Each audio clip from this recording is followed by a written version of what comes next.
अब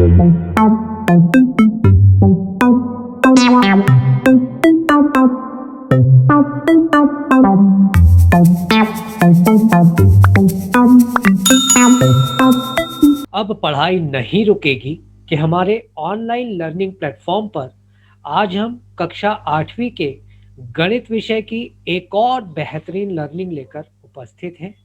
आज के हमारे गणित विषय के एक्सपर्ट आपके चिर परिचित माननीय अनिल खरे सर हैं। तो गणित की इस बेहतरीन लर्निंग को हम शुरू करें इसके पहले मैं प्रमोद श्रीवास्तव हमारे आज के गणित विषय के एक्सपर्ट माननीय अनिल खरे सर तथा आप सभी विषय को जानने के जिज्ञासु विद्यार्थियों तथा उनके शिक्षकों का भावभीना स्वागत करता हूं।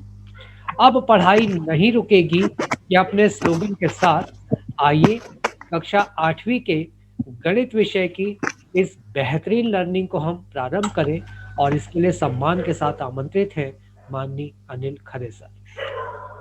गुड इवनिंग बच्चों।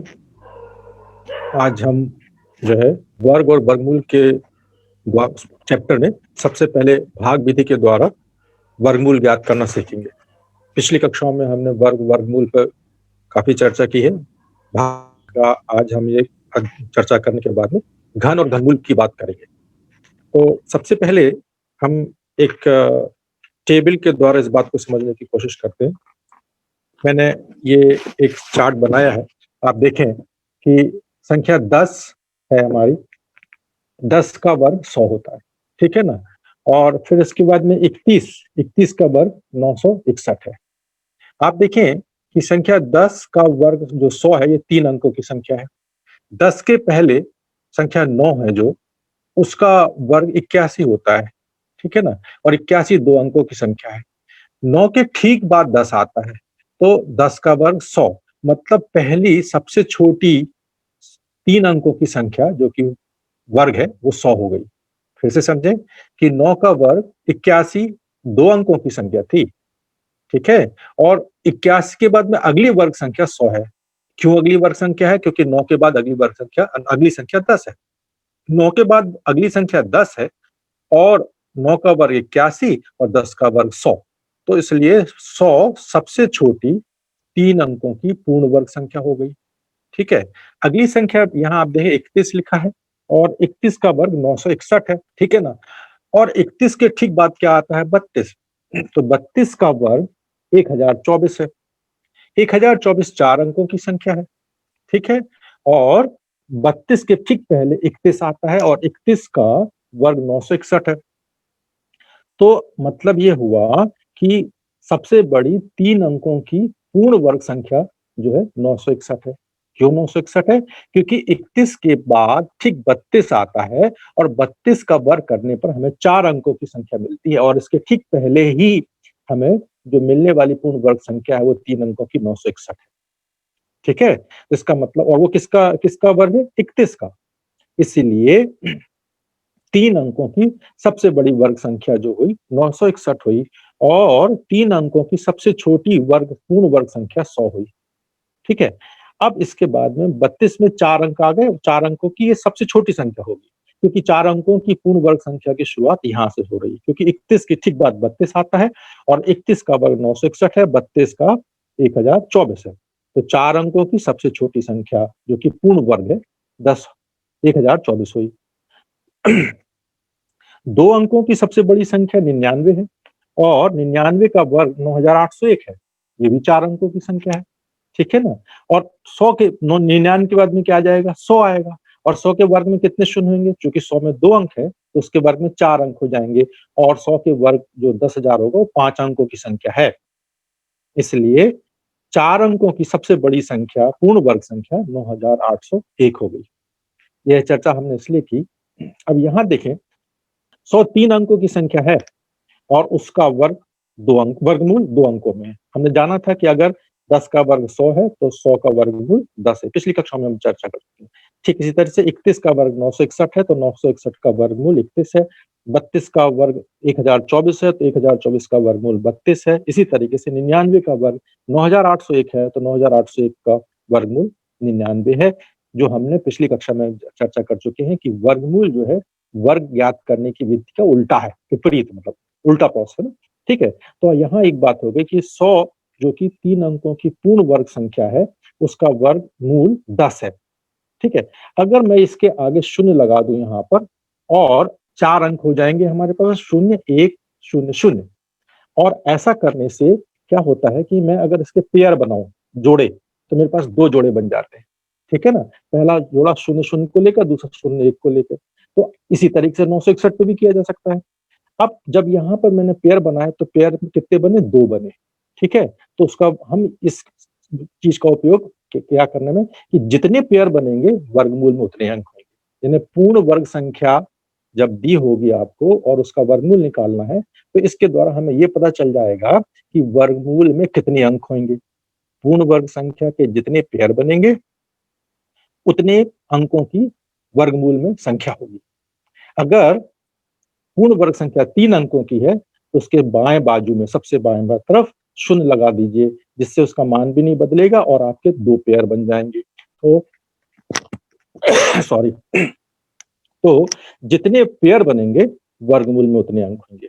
अब जब शून्य लगा देने से इसमें 2 पेयर बने तो उसका वर्गमूल 2 अंकों का। ठीक 961 के तरह 9 के आगे हम 0 लगा देंगे तो मान तो बदलेगा नहीं और उसमें 2 पेयर बन जाएंगे और उसका वर्गमूल भी 2 अंकों का होगा। यहाँ 4 अंकों की संख्या है 1024, इसमें 2 पेयर बनेंगे तो वर्गमूल में 2 अंक है। 9801 4 अंकों की संख्या है, इसमें 2 पेयर बनेंगे तो इसके वर्गमूल में भी 2 अंक हैं। तो इस तरीके से किसी संख्या का वर्गमूल ज्ञात करने के लिए हम सबसे पहले दी गई पूर्ण वर्ग संख्या के जोड़े बना लेंगे। अगर पूर्ण वर्ग संख्या विषम अंकों की है तो उसमें बाएं बाजू में 0 लगाकर हम पूर्ण मतलब उतने जोड़े बना लेंगे और जितने जोड़े बनेंगे वर्गमूल संख्या में उतने अंक होंगे। ये बात समझ में आ गई।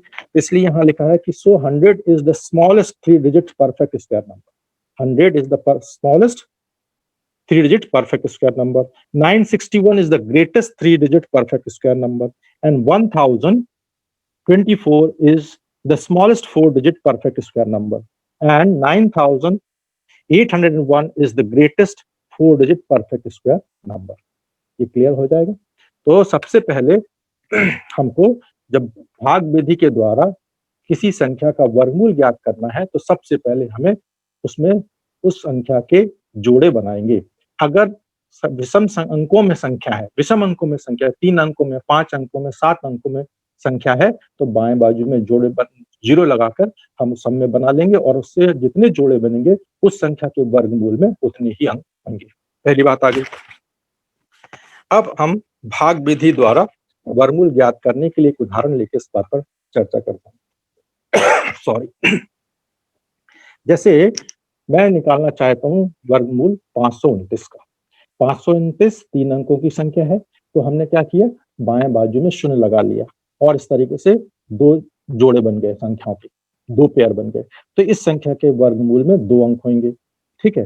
अब सबसे बाएं जोड़ा जैसा कि यहाँ पे 05 है, इसको ध्यान में रखते हुए हमको वो बड़ी से बड़ी संख्या सोचना है जिसका वर्ग 5 के बराबर या 5 से कम हो। जैसे कि भाग देने की विधि में आप जानते हैं जब आप पहाड़ा पढ़ते हैं तो यहाँ वाली संख्या को देखते हैं कि पहाड़ा ऐसा पढ़ा जाए कि पहाड़ा जो है इस संख्या के बराबर या इससे छोटा है, बड़ा तो लेते नहीं है। इसलिए हमको ऐसी वर्ग संख्या को सोचना है जिसका जो दी गई संख्या 5 से बराबर हो या 5 से छोटी है। तो वो संख्या 2 है जिसका वर्ग 4, ठीक है ना। तो हमको जो संख्या है वो यहाँ लिखा बाएं में बक्स में, जिससे कि हमको भाग देना है। ये और 2 का पहाड़ा 2 बार पढ़ा, 2 दूनी 4, ठीक है। 5 में से 4 घटाया 1 आ गया, पहला स्टेप। फिर से समझें, पहले हमें जोड़े बनाने हैं, फिर सबसे बड़ी से बड़ी वो वर्ग संख्या सोचना है जिसका मान बाएं जोड़े के बराबर या उससे छोटा हो। तो वो इस केस हमारे केस में जो कि हमारा 529 है, बड़ी से बड़ी वर्ग संख्या 4 है जो कि 5 से 1 कम है। तो वो किसका वर्ग है, 2 का। तो 2 का पहाड़ा 2 बार पढ़ा, 2 दूनी 4, 5 में से 4 घटाया 1 आ गया। दूसरा स्टेप जो है, अब यहाँ हम जो हमारा भागफल वाली संख्या उसका दुगना लिखेंगे और उसके बाजू में एक खाली स्थान मानेंगे कि यहाँ हमें एक संख्या भरनी है। जो संख्या यहाँ भरी जाएगी, भागफल में भी वही संख्या लिखी जाएगी। ठीक है? अब मान लो मैं यहाँ पर 1 लिखता हूँ, तो ये संख्या क्या बन जाएगी 41, और 41 का एक बार पहाड़ा पढ़ने से 41 आता है, और हमने जब 5 में से 4 घटाया था तो 1 बचा था, इसके बाद में हमें ये पेयर उतारना है, ये बात मैं आपको बताना भूल गया। तो 29 को आपने जब उतार लिया, जैसे भागफल की विधि में हम एक संख्या उतारते हैं, यहाँ पर हम पूरा का पूरा पेयर उतारेंगे, तो हमारे पास 129 हो गया। ठीक है? अब यहाँ पे जब अगर हम, जैसा कि मैंने कहा, अगर हम 1 लिखते हैं, ये 41 हो जाएगा, तो 41 का पहाड़ा एक बार पढ़ेंगे, ये छोटा हो गया। 42 का पहाड़ा 2 बार पढ़ते हैं, तो 42 दूनी 84 हो जाएगा, वो भी छोटा है। पर जैसे ही मैं 3 लेता हूँ, तो ये 43 बन जाता है। ठीक है ना? ये 43, और 43 का पहाड़ा 3 बार पढ़ा, तो 129 आ गया। तो 129 में से 129 गया, तो शून्य हो गया। इसका मतलब 529 का वर्गमूल 23 है। क्लियर हुआ? सबसे पहले हमको जोड़े बनाना है, फिर उसके बाद में वो बड़ी से बड़ी संख्या देखनी है जिसका, जो कि बाएं बाजू के जोड़े के बराबर या उससे छोटी हो। हमारे केस में बाएं बाजू में सबसे जो जोड़ा है, जो 5, सिर्फ 5 अंक है, तो उससे छोटा पूर्ण वर्ग संख्या 4 है, जो कि 2 का है वर्ग। तो 2 का पहाड़ा 2 बार पढ़ा, 2 दूनी 4, 5 में से 4 घटाया 1 आ गया। फिर इसके बाद में इस संख्या का दुगना यहाँ लिखा, और यहाँ एक खाली स्थान रख लिया, बना लिया, जिसमें हमें कोई अंक लिखना है। जो अंक यहाँ लिखा जाएगा वही अंक यहाँ भी लिखना है, ये बात ध्यान रखना है। तो यहाँ पर अगर हमने 3 लिया, जैसा कि अपने सवाल में है, तो 43 बन जाता है। 43 दिया, 129 हो गया, और 129 में से 129 गया, शून्य हो गया। तो इसलिए हमारा भाग पूरी बार चला गया, शेषफल शून्य आ गया, अतः वर्गमूल 529 बराबर 23 है। एक सवाल और हम लेते हैं इसी बात को समझने के लिए। मान लीजिए कि ये एक पूर्ण वर्ग संख्या 496 है। जोड़े बनाए, 96 से एक जोड़ा बना, 40 से दूसरा जोड़ा बना। ठीक है? तो इसका मतलब है इस संख्या का वर्गमूल जो होगा 2 अंकों का होगा, क्योंकि इसमें 2 जोड़े बने। दूसरा स्टेप, हमको बड़ी से बड़ी वो वर्ग संख्या देखनी है जिसका मान 40 के बराबर हो या 40 से छोटा है। तो वो वर्ग संख्या 36 है, क्योंकि 6 छीं 36, 7 सते 49 जो है इससे बड़ा हो जा रहा है। तो बड़ी से बड़ी वो वर्ग संख्या 36 है। तो हमने 6 का पहाड़ा 6 बार पढ़ा, 6 छीं 36, 40 में से 36 घटाया, 4 बचा। ठीक है?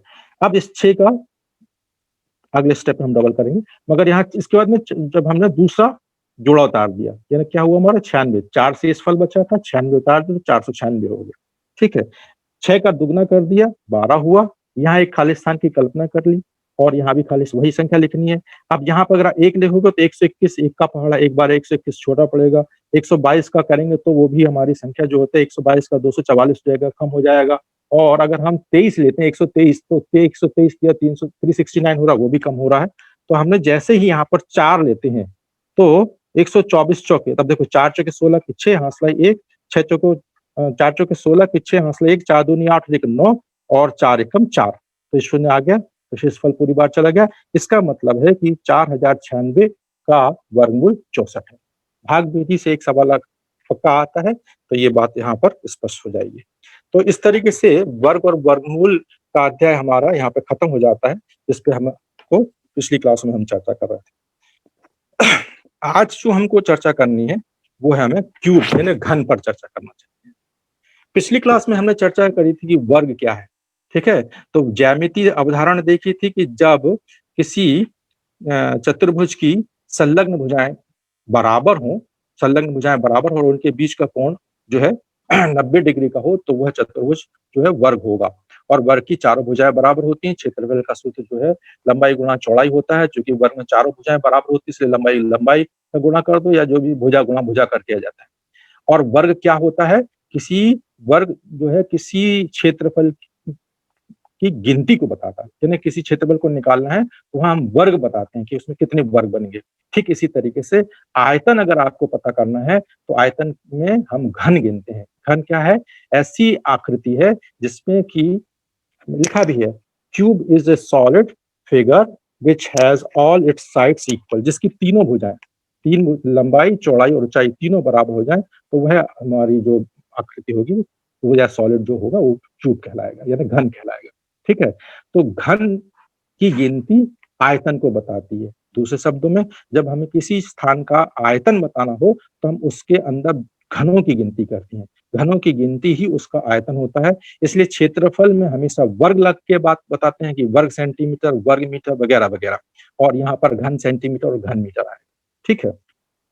अब जैसे कि आयतन में तीन आयाम होते हैं, लंबाई, चौड़ाई, ऊंचाई। अगर लंबाई, चौड़ाई और ऊंचाई तीनों बराबर हो जाए तो हमें एक घन मिलेगा, एक का घन मिलेगा, जो कि एक होगा। पर अगर लंबाई, चौड़ाई, ऊंचाई तीनों बराबर यानी हो जाए 2 के बराबर, तो 2 का घन 8, 3 का घन 27। इस तरीके से 1, 8, 27 जो है पूर्ण घन संख्याएं कहलाएंगी। तो when we want to measure the volume we count the number of the cubes in it. मतलब जब हमें किसी स्थान का आयतन ज्ञात करना हो तो हम उस जगह के घनों की गिनती करते हैं, उसमें कितने घन बनेंगे ये हम पता करते हैं, और वह घनों की गिनती जो है वहां पर उसका आयतन बताती है।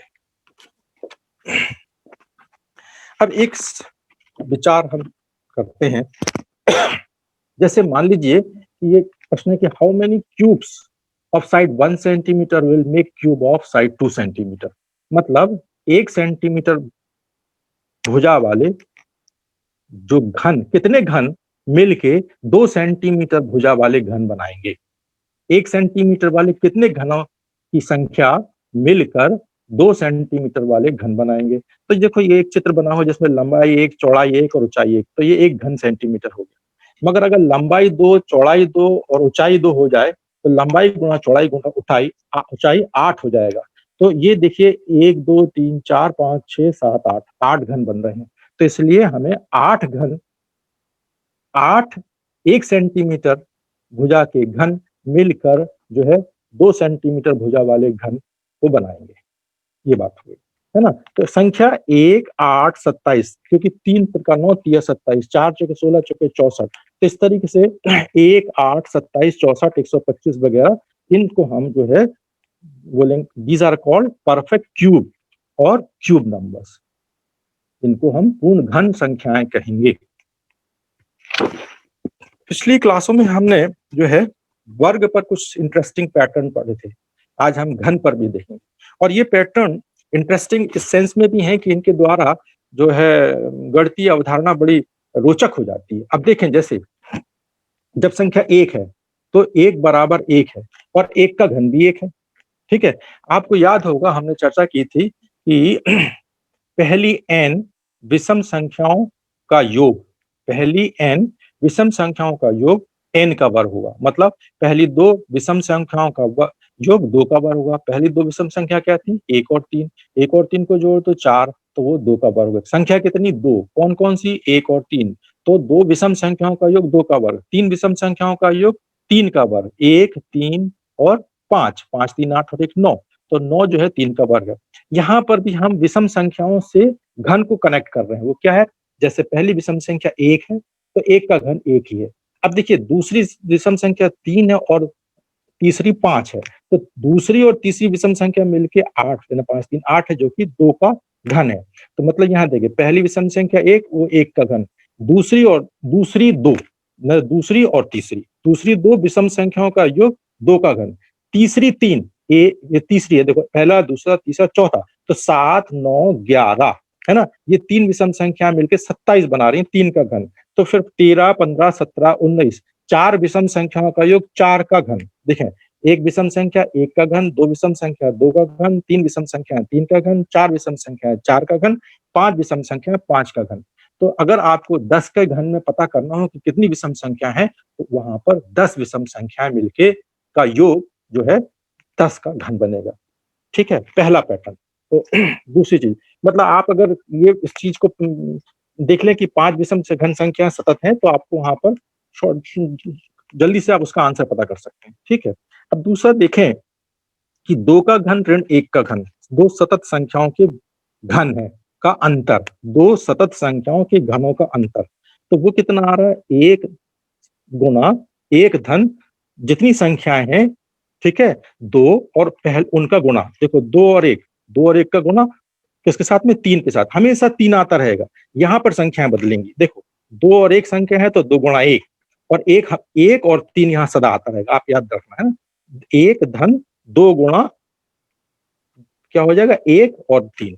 समझ लें फिर से, 2 का घन ऋण 1 का घन, तो 1 धन तो इन संख्याओं का गुणा का 3 गुना, इन संख्याओं के गुणा का 3, 2 गुणा 1 का 3।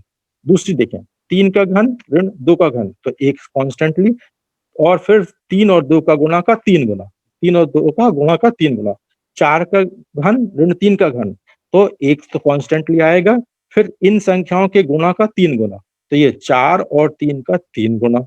अब इसका अगर आप समझें तो एक अलजेब्रिक फॉर्मूला जो है, इन जनरल हम अगर आप बात करें सामान्य रूप से, तो एक्चुअली क्या है, देखिए ये बड़ी संख्या कितनी बड़ी है, 1 बड़ी है, हर मतलब पहली संख्या हमारी पिछली संख्या से 1 बड़ी है, ठीक है। तो अगर इस तरीके से आप जाएंगे तो यहाँ अगर पहली संख्या n+1 है तो दूसरी उससे 1 कम है, जैसे 2 से 1 कम, 3 से 1 कम, 4 से 1 कम, तो n+ से 1 कम n होगा, और उनका घन ले रहे हैं, तो n+1 का क्यूब माइनस n का क्यूब, ठीक है। तो अब n+1 के क्यूब में हम फॉर्मूला जो हमारे पास मतलब हमारे पास में जो आइडेंटिटी है a+b की क्यूब की, वो अगर इसमें अप्लाई कर देंगे तो वो हो जाएगी a की cube plus 3 times of a b plus b की क्यूब, इस आइडेंटिटी का फॉर्म है a की cube plus 3 times of a b plus b की क्यूब। तो अब b आपका 1 है तो ये आ गया 1 का क्यूब, ठीक है।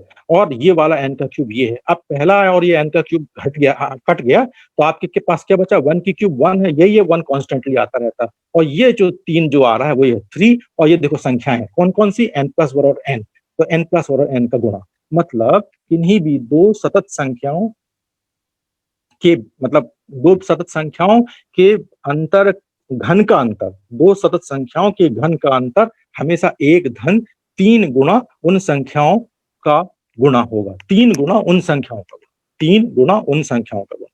समझ में आ गया कि नहीं आ गया? तो ये बात हमारे पास दूसरा इंटरेस्टिंग पैटर्न। एक चीज और देखें, cube and their prime factor, यानी संख्या और उसके प्राइम फैक्टर। प्राइम संख्या हमने पिछली बार कही, ऋण संख्या है, जो संख्या केवल अपने से विभाजित होती है ना, और उनमें से ये चर्चा की थी कि केवल एक ही संख्या है जो ऋण भी है और सम भी है, और वो 2 है, ठीक है। तो प्राइम फैक्टराइजेशन के द्वारा हमने वर्गमूल ज्ञात करना भी सीखा था, और अब हम घन घन और घनमूल पर चर्चा कर रहे हैं, तो ठीक है। Prime factor of a number, ठीक है। तो और दूसरा तो जैसे 4 है, 4 के प्राइम फैक्टर क्या हो गया, 2 गुणा 2, 6 के प्राइम फैक्टर क्या हो गया, 2 गुणा 3। तो एक संख्या, यह पहला कॉलम हमारे पास है prime factor of a number और prime factor of its cube. अब देखो 4 का क्यूब 64 होता है, तो 64 में इन्हीं संख्याओं का क्यूब होगा, वो भी बताते हैं कि मतलब इंडिसेस लॉ से ही है एक्चुअली। तो 4 बराबर 2 गुणा 2 है, तो 4 की घात 3 है 64, तो वो 2 का घात 3 गुणा 2 की घात 3, ठीक है। जैसे 6, अब 6 देखें आप, 2 गुणा 3 है, तो 6 का घन में क्या होगा, 2 की घात 3 गुणा 3 की घात 3, यानी 2 बार 3 गुणा है गुणा में, और 3 बार भी 3 है। तो वो कौन से इंडिसेस लॉ से लग रहा है, ए बी की पावर m बराबर a की पावर m गुणा b की पावर m। यहाँ एक बात और स्पष्ट कर दें कि बच्चे जनरली ये गुणा की अवधारणा को जोड़ घटाने पे कंफ्यूज हो जाते हैं। ये विचार इंडिसेस का गुणा पे तो लागू है, भाग पे भी लागू हो जाता है। मतलब अगर a b की जगह a अपॉन b होता, a बटा b की पावर m बराबर a की पावर m b की पावर m भी होगा, तो जोड़ सॉरी गुणा और भाग में ये बात लगती है कि ए बी की पावर m बराबर a की पावर m b की पावर m, या a बटा b की पावर m बराबर a की पावर m बटा b की पावर m। परंतु घटाने और योग में नहीं होता, क्योंकि आपके पास में a प्लस बी का स्क्वायर, a का स्क्वायर प्लस b का स्क्वायर नहीं होता, बल्कि उसमें a square plus b square plus 2ab भी आता है। a माइनस b का होल स्क्वायर में a square plus b square minus 2ab आता है। तो इसीलिए यहाँ पर ये बात बार बार समझने की है कि ये विचार, ये इंडिसेस के ये जो लॉ है वो गुणा और भाग पे तो लागू है, पर जोड़ और घटाने पर लागू नहीं है। सामान्यतः बच्चे इसी कंफ्यूजन में जोड़ घटाने के समय इस विचार को लग जाते हैं। मतलब a प्लस बी का होल स्क्वायर हो तो वहां पर a square plus b square लिख देते हैं, क्योंकि उनके दिमाग में ये वाला विचार रहता है, ठीक है। तो ये बात समझ में आ गई कि किसी प्राइम फैक्टर, किसी नंबर के प्राइम फैक्टर है तो उसके घन के प्राइम फैक्टर में वही फैक्टर 3 बार रिपीट होंगे। अगला विचार, smallest multiple of perfect cube. अब देखें, अगर हमको एक सवाल दिया है जैसे कि इस 392 इज अ परफेक्ट क्यूब, आपको पता करना है कोई संख्या पूर्ण घन है कि नहीं। जैसे ये सवाल है कि is 392 a perfect cube, if not find the smallest natural number by which 392 must be multiplied so it becomes a perfect cube, है ना। कि क्या 392 पूर्ण घन संख्या है, अगर नहीं है तो बताएं कि वो कौन सी संख्या है जिसमें 392 का गुना करने से जो उत्तर आएगा वो पूर्ण घन संख्या होगा। तो हम 392 के प्राइम फैक्टराइजेशन निकालेंगे, ठीक है। मैंने डायरेक्टली निकाल के रखे हैं, तो 2 इंटू 2 इंटू 2 इंटू 7 इंटू 7, 2 दूनी 4 दूनी 8, 7 सतही 49, 49 में 8, 2 दूनी 4 दूनी 8 और 7 सतही 49, 49 और 8 का गुना करने पर 392 आता है। तो प्राइम फैक्टर ऑफ 392 आर क्या है, 2 into 2 into 2 into 7 into 7। But when we want, जब हमें इसका घनमूल निकालना है तो हमें त्रिक चाहिए होते हैं। वर्ग में हम जोड़े बनाते हैं, यहाँ हम त्रिक बनाते हैं। तो इस त्रिक में हमारे पास में 2 के तो त्रिक हैं, 2 के तो त्रिक हैं, मगर 7 का त्रिक नहीं है। तो the prime factor 7 does not appear in a group of 3 digits, 3 threes, मतलब इसका ग्रुप जो है 3 का नहीं बन रहा, त्रिक नहीं बन रहे हैं, इसलिए हमें एक और 7 की आवश्यकता होगी। अतः 392 पूर्ण घन संख्या नहीं है।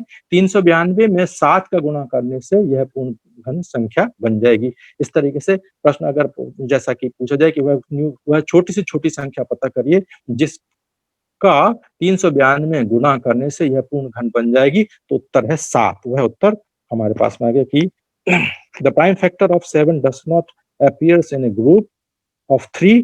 392 is not a perfect cube, जैसा कि हमने पूछा था क्या 392 परफेक्ट क्यूब है, तो 392 परफेक्ट क्यूब नहीं है, ठीक है।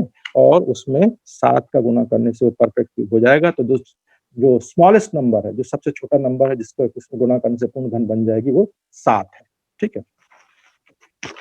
तो इस तरीके से हम किसी संख्या का भी घन निकालना है तो बहुत आसान है, उस संख्या को उसी से 3 बार गुणा करना है। जैसे 4 का घन निकालना है तो 4 गुना 4 गुना 4, 5 का गुना 5 का निकालना तो 5 गुना 5 गुना 5, वो तो आसान है। अब हम आते हैं क्यूब रूट पर। किसी संख्या का घनमूल, आपको याद होगा रिवर्स प्रोसेस थी, स्क्वायर और स्क्वायर रूट में, वही चीज यहाँ पर आएगी।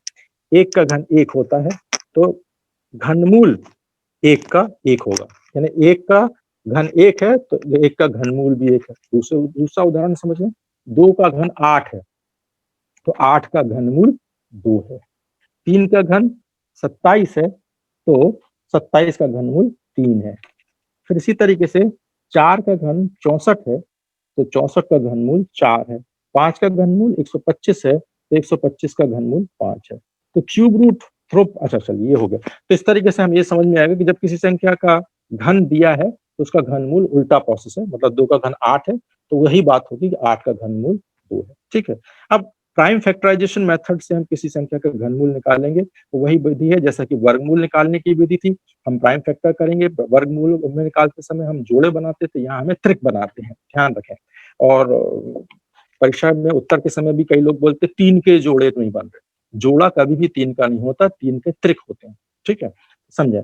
3375 मैंने एक संख्या ली है, तो इसका जब प्राइम फैक्टराइजेशन करते तो 3 गुणा 3 गुणा 3 गुणा 5 गुणा 5 गुणा 5 आता है, ठीक है। और फिर वही इंडिसेस लॉ से ये 3 की घात 3 गुणा 5 की घात 3 और a की घात m गुणा b की घात m, a b की घात m होता है जिसका भी हमने चर्चा करी। तो 3 गुणा 15, 3 गुणा 5 15, तो 15 की घात 3 हो गई। तो फिर इसी सिद्धांत को लगाया कि 3375 15 की घात 3 है तो इसका वर्गमूल 15 है। जैसे कि 4 की घात 64 तो 64 का वर्गमूल 4 है। इसी तरीके से 3375 15 की घात 3 है, 15 का घन है तो जो है 15 3375 का घनमूल है। प्राइम फैक्टराइजेशन मेथड से हम इस तरीके से त्रिक बनाकर किसी भी संख्या का घनमूल ज्ञात कर सकते हैं, ठीक है। अब एक और शॉर्टकट मेथड पे हम समझेंगे। आपसे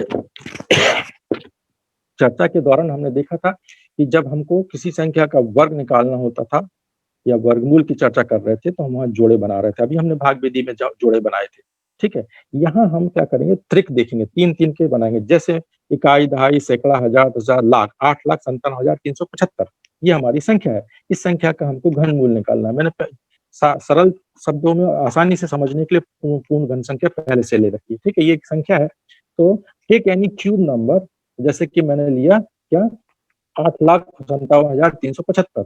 अब इसका हमने क्या करेंगे, 3 के त्रिक बनाएंगे। तो पहला त्रिक 375 से बनेगा और दूसरा है 857 से। तो ये देखिए फर्स्ट ग्रुप और सेकंड ग्रुप बना दिया, ठीक है।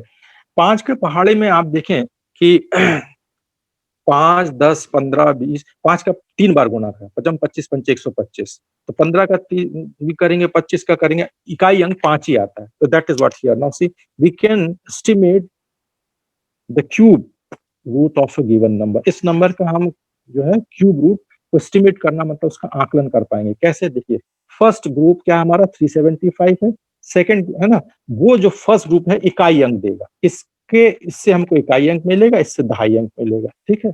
So the first group is 375 will give you the unit digit of the required cube root of the number, जिसका हमको निकालना। और 375 में इकाई अंक में 5 है, तो उसके घनमूल में भी 5 ही होगा। 375 का इकाई अंक 5 है, तो उसके घनमूल में भी जो है इकाई अंक 5 होगा ना। 375 ends with 5, we know that 5 comes as the unit place in the cube root of the। अब दूसरा ग्रुप हमारा जो है 857 है। देखिए 857, अब हम जानते हैं कि 9 का क्यूब जो होता है 729 होता है, ठीक है, और 10 का क्यूब क्या होता है, 1000 होता है, ठीक है। हमारी संख्या 729 से बड़ी है और 1000 से छोटी है, ठीक है। तो हम ये देखिए कि 729 छोटा है 857 से, और 857 कहाँ से आया हमारे पास में, सेकेंड ग्रुप से। ये देख लीजिए, ये सेकेंड जो ग्रुप था त्रिक का, इसको हम, और इससे हम 10th प्लेस निकालेंगे, ध्यान रखें, ठीक है। तो 857 जो है 9 की घात 3 से बड़ा है और 10 की घात 3 से छोटा है, तो 729 लेस देन 857 लेस देन 1000। अब हम क्या करेंगे कि चूंकि हमारा संख्या 857 जो है 1000 से छोटी और 729 से बड़ी है, तो हम ये इस वाले अंक को लेंगे, आगे नहीं जाएंगे। जैसे कि भाग देने की विधि में या तो हम बराबर संख्या ढूंढते हैं या उससे छोटी, वही बात यहाँ होगी। चूंकि ये 857 जो है 1000 से बड़ा है, तो 10 ना लेके हम 9 लेंगे, यानी दहाई अंक हमारा क्या हो जाएगा, 9 होगा। इस तरीके से हमारी संख्या का वर्गमूल, इससे हमें 5 मिला इकाई अंक, ठीक है, और इससे 9 मिला, तो इस संख्या का घनमूल जो है 95 होगा। ये बात समझ में आ गई है।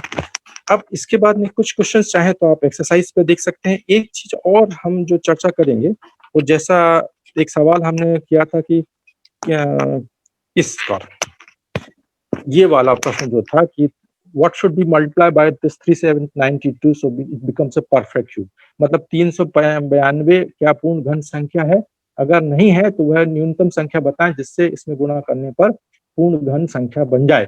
तो आपने देखा था कि 7 जो है से गुणा करने पर ये संख्या पूर्ण घन संख्या बन जाती है, ठीक है ना। इसी तरीके से सवाल आता है कि वह छोटी से छोटी क्या 300, इसी सवाल को हम बदल सकते हैं कि क्या 392 पूर्ण घन संख्या है, अगर नहीं है तो वह छोटी से छोटी संख्या बताइए जिससे भाग देने पर यह संख्या पूर्ण घन संख्या बन जाए। तो इसमें हमने देखा था कि 7 जो है पेयर्स में आ रहा था ना, 1 और 7 की आवश्यकता थी, तो या तो इसमें एक 7 मिल जाए तो त्रिक बन जाएगा, और या फिर ये दोनों 7 गायब हो जाएं तो भी हमारे पास 2 का त्रिक बन जाएगा। ये 2 7 कब गायब हो सकते हैं, जब हम दोनों तरफ 7 या 49 से भाग दे दें। 49 से भाग देने पे दोनों 49 बन के कट जाएंगे, तो हमारे पास में 2 की घात 3 बन जाएगा। तो यानी दूसरा सवाल, जो एक ही सवाल 2 तरीके से पूछा जा सकता है या उससे 2 तरीके के सवाल बन जाते हैं। क्या 392 पूर्ण घन संख्या है, यदि है नहीं है तो वह न्यूनतम संख्या बताएं जिसका गुणा करने से यह संख्या पूर्ण घन संख्या बन जाएगी। तो उसका उत्तर तो 7 था। दूसरा सवाल इसी से बन जाता है, क्या 392 पूर्ण घन संख्या है, यदि नहीं तो वह न्यूनतम संख्या बताएं जिससे भाग देने पर यह संख्या पूर्ण घन संख्या बन जाए। भाग देने के लिए हमको 349 का हमको भाग देना पड़ेगा इसमें और दोनों तरफ, तो ये क्या बच जाएगा, 8। यहाँ भी 8 बच जाएगा। ये देखो 49 से भाग दोगे तो 49 इंटू 8 बराबर 392 होता है, तो 49 से भाग दोगे तो 8 ही बचेगा, ये 8 बचेंगे। तो इसलिए उत्तर होगा कि वह छोटी से छोटी संख्या जो है, या बड़ी से बड़ी संख्या, सॉरी छोटे छोटे से हमने गुणा बोला, वह बड़ी से बड़ी संख्या जो है जिसमें कि इसमें भाग देने से यह पूर्ण घन संख्या बन जाएगी, वो 49 है। इस तरीके से ये बात हो जाती है। आज के लिए हमने घनकुल पे देखा। कुछ सवाल हम किताब से ले लेते हैं जो कि आपकी कक्षा 8 की किताब में है, मतलब सिलेबस में है, तो उन पे और चर्चा करके हम अपनी 6.4 एक्सरसाइज जो है इसमें बहुत सारे सवाल दिए हैं। आप देखें 7.1 देखें, ठीक है। तो क्या है, फर्स्ट है which of the following are perfect cube, इनमें से कौन पूर्ण घन संख्याएं हैं? क्या करेंगे? प्राइम फैक्टराइजेशन से इनके फैक्टर निकाल दीजिए। जिन संख्याओं में गुणनखंडों के त्रिक बनेंगे वो पूर्ण घन संख्या होगी, जिसमें गुणनखंड में त्रिक नहीं बनेंगे पूर्ण संख्या नहीं होगी। दूसरा सवाल है, find the smallest number by which each of the following number must be multiply so it becomes a perfect cube. मतलब वह छोटी से छोटी संख्या ज्ञात कीजिए जिसका इन संख्याओं में गुणा करने से वह संख्या पूर्ण घन संख्या बन जाए। तो ये सवाल वही है, फिर से आप इसमें गुणनखंड ज्ञात कीजिएगा और जिस संख्या के त्रिक नहीं बन रहे हैं, त्रिक बनने के लिए एक वो संख्या एक चाहिए, एक बार चाहिए या दो बार चाहिए? एक बार चाहिए, जैसे कि 7 7 49 हमारे पास था, एक 7 की आवश्यकता थी। अगर वहां एक ही बार 7 आता तो हमें 2 बार 7 की आवश्यकता होती। इस तरीके से हम ये पता कर लेंगे कि कौन सी संख्या, ये आपसे बन जाएंगे। तीसरा सवाल है हमारे पास में, find the smallest number by which each of the following number must be divided. तो वो ये वही सवाल है, भाग, जैसे कि हमने वहां पिछले सवाल में 392 में या तो 7 का गुणा कर दो या 49 से भाग दे दो। तो दूसरा पैटर्न के सवाल ये है। तो इस तरीके से आप 7.1 के सारे सवाल आपसे बन जाएंगे। आगे अगले प्रश्नावली भी हम देख लेते हैं। ठीक है, 7.2 पर आ जाएं। तो 7.2 में आप देखें कि find the cube of each of the following number. इन संख्याओं के घन ज्ञात करना है, बहुत आसान है। उसी का, जैसे आपको 4 का घन करना है तो 4 गुना 4 गुना 4। तो यहाँ जैसे ये दिया हुआ, find the square cube root of each of the following number by prime factorization method. यहाँ पर क्यूब रूट निकालना है, मतलब आप प्राइम फैक्टर निकालिएगा, प्राइम फैक्टर यानी अभाज्य गुणनखंड करिएगा, त्रिक बनाइएगा और उसके बाद उसके सवाल कीजिएगा। इस तरीके से 7th चैप्टर भी आपका पूरा हो जाता है। आज के लिए इतना काफी है, अगली क्लास में हम फिर मिलेंगे, नया चैप्टर होगा। चलिए।